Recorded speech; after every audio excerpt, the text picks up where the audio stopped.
नमस्कार, आप देख रहे हैं गेटिंग सच न्यूज। मैं आपके साथ पूनम। आइए शुरुआत करते हैं एक बड़ी और नई खबर के साथ। समाज के बच्चों का भाइयों MBBS की सीटों में 27% का अधिकार ओबीसी समाज के बच्चों को मिलना शुरू हो गया है। ओबीसी समाज के बच्चों को चाहे सैनिक स्कूल है, चाहे नवोदय विद्यालय है, चाहे केंद्रीय विद्यालय है, उसके अंदर भी 27% का भाई आरक्षण वो नरेंद्र मोदी ओबीसी समाज के लोग हैं। उन लोगों को प्रशिक्षण के समय जब वो वहां पर हफ्ते के लिए या 15 दिन के लिए प्रशिक्षण लेंगे तो उनको 500 रुपया हर रोज देने का काम स्टाइपेंड के तौर के ऊपर ये हमारी सरकार कर रही है।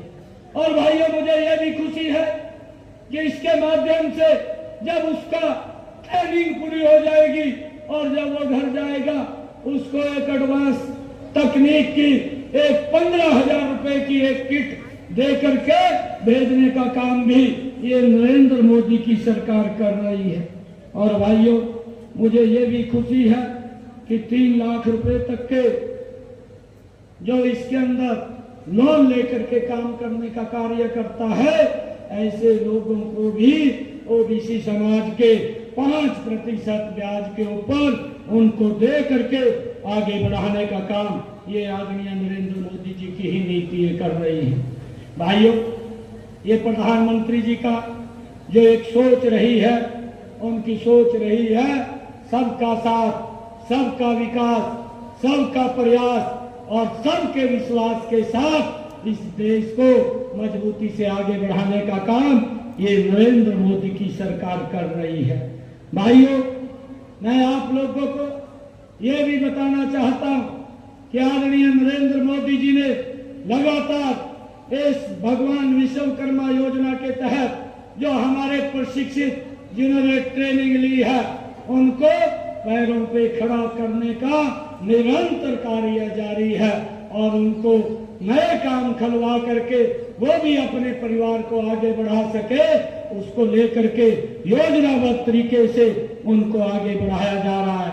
चाहे हमारे बच्चों को जो ओबीसी समाज के बच्चे हैं, अगर वो यहाँ पर पढ़ाई करते हैं या वो बाहर जाकर के पढ़ाई करते हैं, उनको 12,000 रुपए से लेकर के 20,000 रुपए तक का स्टाइपेंड देने का काम भी ये हमारी सरकार भाइयों कर रही है, जिससे कि हमारे बच्चों को अच्छी शिक्षा मिल सके। ये हमारी सरकार ने इन 10 वर्षों के अंदर नरेंद्र मोदी की सरकार ने कार्य किए हैं। चाहे योजनाओं को ई-गवर्नेंस के साथ जोड़ करके उसमें पारदर्शी लाने का काम ये हमारी सरकार ने किया है और उसका डायरेक्ट लाभ सीधा सीधा लाभ पात्र के पास जा रहा है। जब मैं देखता था पूर्व के अंदर ये कांग्रेस की सरकार के अंदर योजना बनती थी, परंतु बजट में भी लीक हो जाती थी। जब योजना नीचे तक पहुंचती थी तो वहां तक उसको पूरा लाभ नहीं मिल पाता था, बड़ा भ्रष्टाचार उसके अंदर हो जाता था।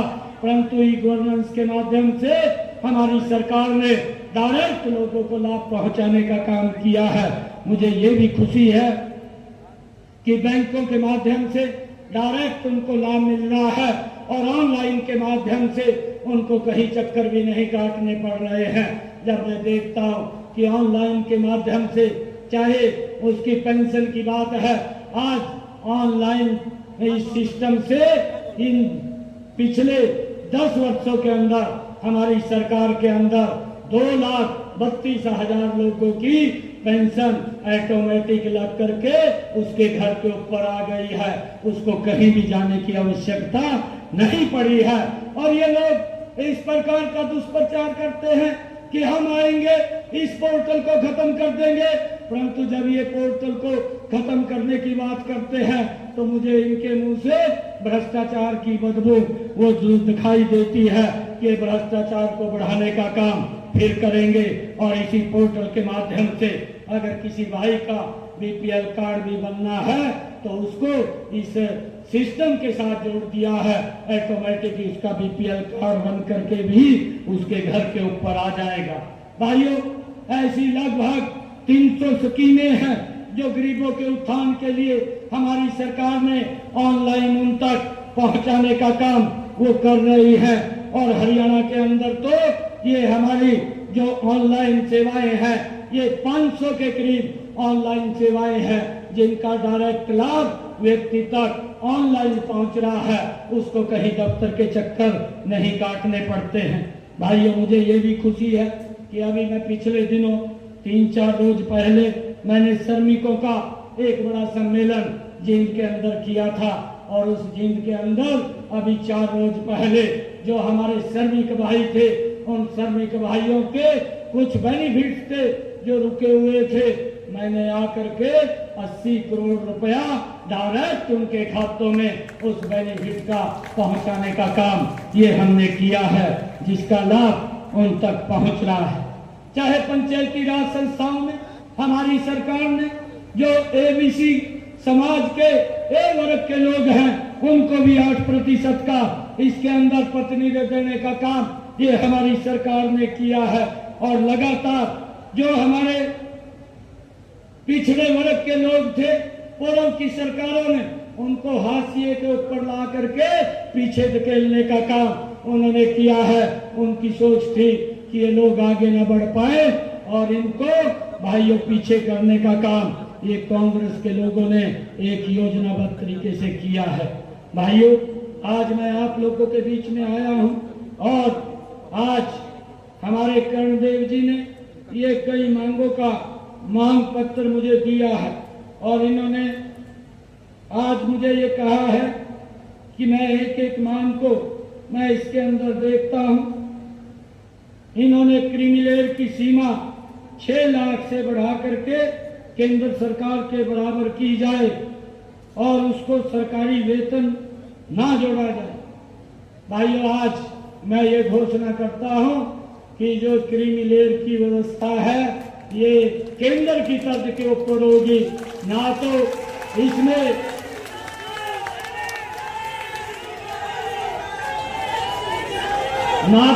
हरियाणा के अंदर सरकारी वेतन जोड़ा जाएगा, ना इसके अंदर एग्रीकल्चर की इनकम जोड़ी जाएगी।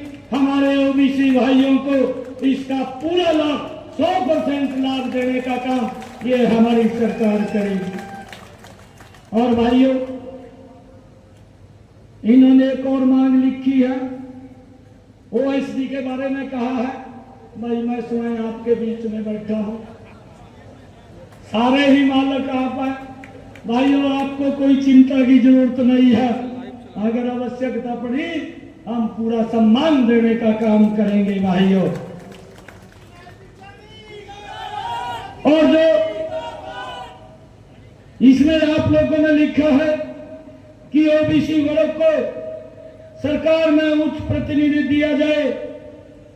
अभी भी बहुत से चेयरमैन के पद खाली पड़े हैं, उसमें ओबीसी समाज के लोगों को प्राथमिकता दी जाए।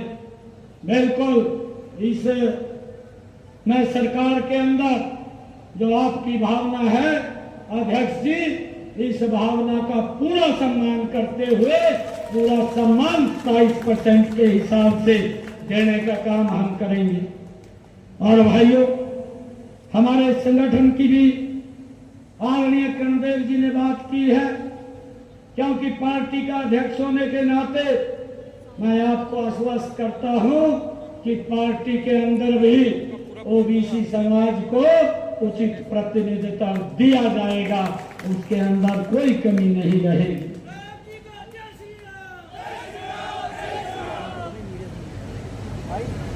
और कुछ आपने ओबीसी समाज को विधानसभा में टिकटों की भी बात की है।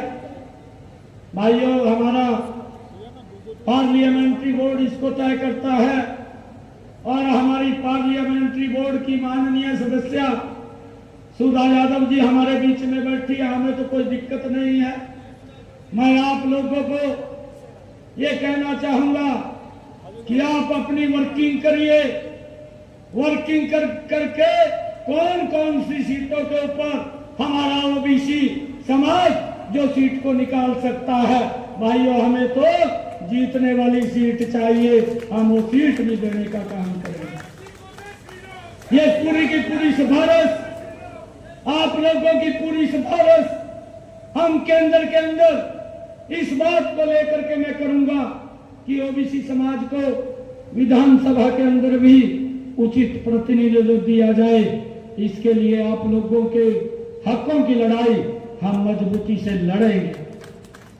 और भाइयों, HKRN के अंदर भी नियुक्तियों को लेकर के आपने जो बात कही है, इसमें भी हम अधिकारियों को कह करके 27% का पूरा आरक्षण वो आप लोगों को देने का काम हम करेंगे।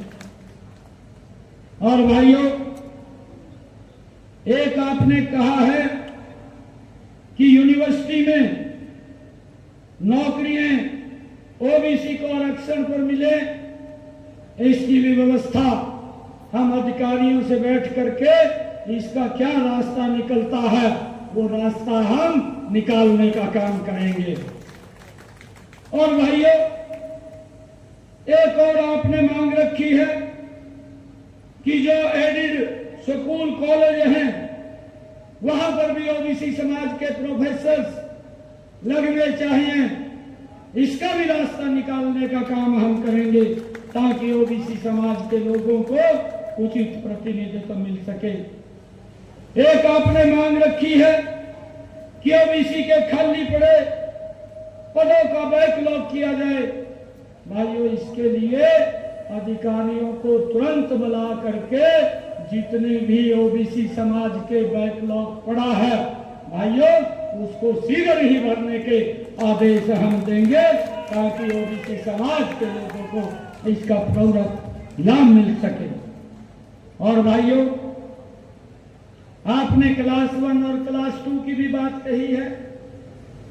इसके लिए हम जहां पर भी होगा एक बार मैं पूरी वर्किंग कर लूं और जितना भी लाभ है उतना लाभ ओबीसी समाज को मैं देने का काम करूंगा। आपके हकों की भाइयों लड़ाई मजबूती से लड़ने का काम ये हमारी सरकार कर रही है और आप तक लाभ पहुंचे इसको सुनिश्चित करने का काम ये हमारा है। आपको कोई दिक्कत की बात नहीं है। भाइयों, आज मैं इस अवसर के ऊपर आप सबको बहुत बहुत बधाई भी देता हूं और आप लोगों से अपील भी करता हूं। पूरे ओबीसी समाज आज यहाँ पर बैठा है। मैं ओबीसी समाज से ये अपील भी करता हूं, आने वाले समय के अंदर भाइयों यहाँ से तीसरी बार हमने नरेंद्र मोदी जी के नेतृत्व में हरियाणा में सरकार बनानी है। इसके लिए हम कमर को कस लें और कमर कस के एक एक घर के अंदर जाएं। ये कांग्रेस के लोग भाइयों आजकल झूठ का सहारा लेते हैं और ये कहीं प्रलोभन देने का काम करते हैं, झूठ बोल करके लोगों को बरगलाने का काम करते हैं। कोई हमारा भाइयों इनकी बातों में ना आए। इसको लेकर के एक एक घर के अंदर जा करके हमने तीसरी बार हरियाणा के अंदर मजबूत सरकार नरेंद्र मोदी जी के नेतृत्व में बनानी है। और जो मोदी जी का संकल्प है कि हमने 2047 तक इस भारत को शक्तिशाली भाइयों राष्ट्र बनाना है, मजबूत राष्ट्र बनाना है। हरियाणा भी इसमें पीछे नहीं रहेगा। मोदी जी के साथ कंधे से कंधा मिला करके हरियाणा भी उस संकल्प के साथ आगे बढ़ाने का काम आदरणीय नरेंद्र मोदी जी के उस संकल्प को मजबूत करने का काम वो हरियाणा भी करेगा। आप सब ने आज ये कार्यक्रम रखा क्योंकि करण देव जी, ये मैं पीछे ओबीसी मोर्चे का राष्ट्रीय उपाध्यक्ष रहा हूं और उसके नाते से क्योंकि ओबीसी समाज के जो हमारे जितने भी पदाधिकारी हैं वो इस बात को हक से ये बोलते हैं, परंतु आप लोगों के हकों को अब ये सरकार, ये मोदी की सरकार, ये डबल इंजन की सरकार। हमारे चैनल को लाइक करें, शेयर करें, सब्सक्राइब करें। नमस्कार।